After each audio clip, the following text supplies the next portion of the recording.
Good morning, friends. We're immersing ourselves in forgiveness and forgiving. And this morning, what I want to jump into with you is this whole idea that these four things that Jesus is talking about in Luke 6, the boomerang effect, you get what you give. These things create an atmosphere around us. They create a kind of a way that we are within our world. And then it creates a way that we are personally. It creates a culture within our family. It creates a culture in a church. And it spreads. It's infectious. So here's the boomerang effect that Jesus talks about. Judge not, and you won't be judged.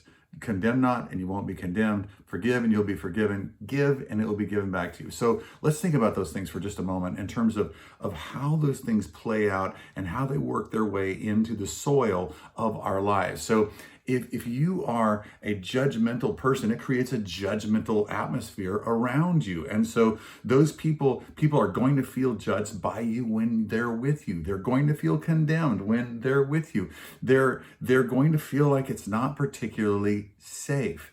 And I think this is really important with us as parents as well, that we don't create a judgmental and condemning sort of an atmosphere, a culture within our families, but a culture of high love, high acceptance, and high understanding in that. But it creates around us personally a culture of judgment, a culture of condemnation. Or on the flip side of that, if there's a culture that we're building and something atmospheric where forgiveness just flows from us and grace and love, those things make their way back to us, and those things greet people and pull us in. I think that those things actually turn on our relational circuitry, and we actually people start to be drawn toward us instead of away from us. That when we're forgiving, it's like it changes something in the magnetic pull of who we are. Instead of pushing people out, it pulls people in. You know, like when you take two magnets and you put them on opposite poles and they just kind of push. It's kind of interesting. They push, and there's opposing kinds of polarity there. Or you turn it,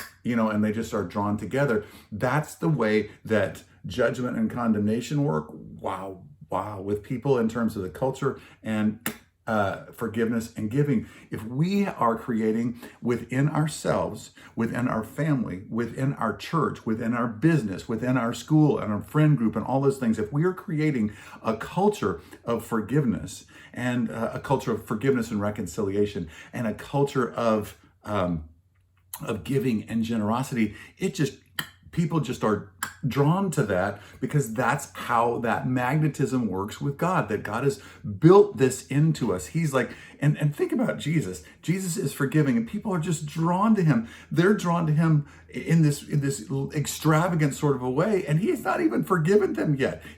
They're drawn to him because they know something instinctive about him. They want him to place his hands on their kids. They want to be around him because he is magnetic. He is a person that the culture around him is one of forgiveness and generosity. And because he has that, he's just like a people magnet.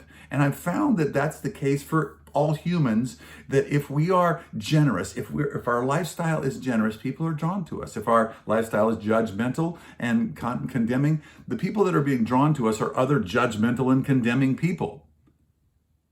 Think about that for a second. If you're judgmental and you're condemning, you will draw people that are judgmental and condemning. And I think that that's actually kind of dangerous, because now you really are accentuating the porcupine nature of your soul rather than the together nature of your soul. Not the best analogy, but you understand what I'm saying. So here's the thing. What kind of atmosphere are you creating with your life? Are you creating an atmosphere of generosity and of forgiveness and reconciliation? Or are you creating an atmosphere of judgment and of condemnation and us and them? Think about that. Really important. And this is part of the thing that God is challenging in us. And it's going to take some time for us to own that and to change. But he's challenging this because he wants us to love like him. Are you judgmental and, are you pushing this or wow, or thanks for joining me this morning. I love you. God bless you.